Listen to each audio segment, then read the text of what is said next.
नमस्कार जय जगन्नाथ एमास किचन को आपण मानक स्वागत। आपण माने तो बहुत प्रकार कलरार रेसिपी बनैकी खाऊे थरे ये स्टाइल कलरा को बनैकी देखु आपन को बहुत ही बढ़िया लगे सहित जमा भी पिता लगे ना आपन को बिल्कुल चूना माछ खाइला भली लगे। एठी आमे प्रथमे किसी कलरा नहीं कलरा को छोट छोट खंड करके काटी नबा। वीडियोटी को स्किप न करी मूलर शेष पर्यंत देखूँ। वीडियोटी जदि भल लगे मो चैनल को सब्सक्राइब करने सहित वीडियो को गोटे लाइक करेंगे। पाखरे थिबा बेल आइकन को प्रेस कर नियंतु जहाँद्वारा मु अपलोड करुवा सब वीडियो प्रथम नोटिफिकेशन आपण मैंने पाइपर।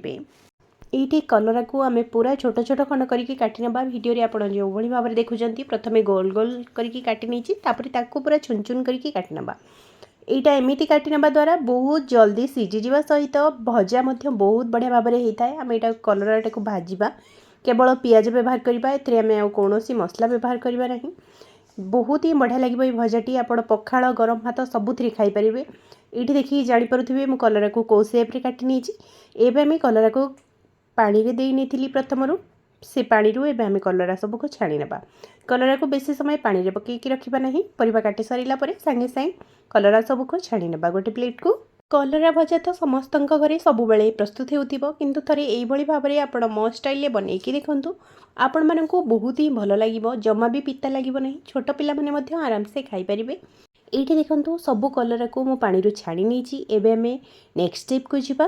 गैस ऑन करी ये गोटे कड़े बसई नहीं से देनबा 2 बड़ चामच पाखापाखि सोरिष तेल रे भजा भाजिले तार टेस्ट बहुत ही बढ़िया आसे। सहित पिता टे कम लगे कलरा विशेषकर। ये देखु तेल को भल भाव में गरम होगापाई छाड़ा। तापर देखो ये देनी अधा छोट चामच पंचफुटण भल भाव में फुटीगला देदबा 2टी सुखिला लंका।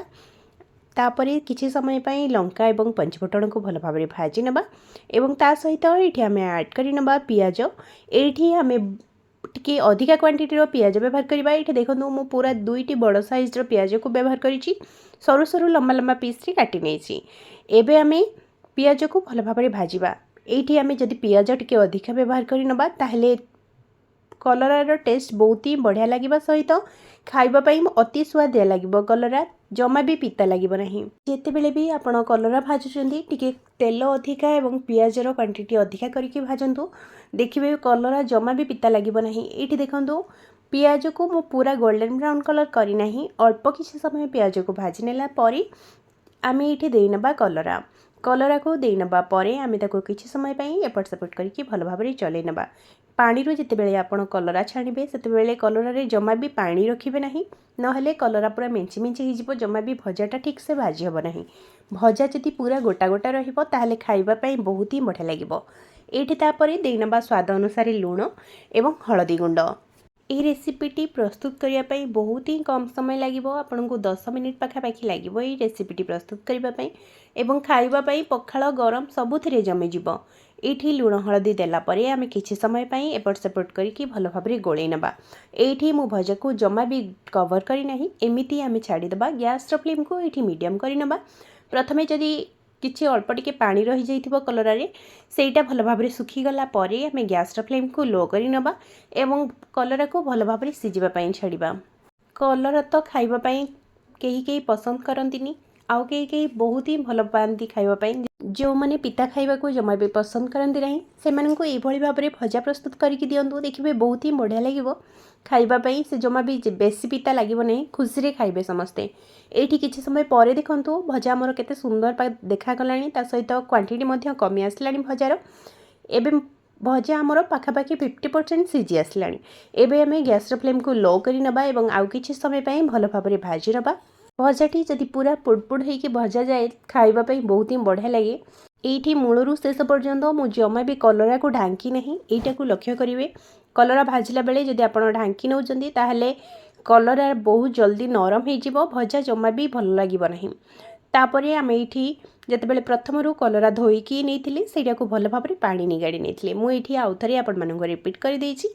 आपण भल भाव में मन रखिकी तापर व्यवहार करंतु देखिए जमा भी आपणकर कलरार भजा मेंची मेंची हम ना सहित बहुत ही बढ़िया लगे खाइबाई।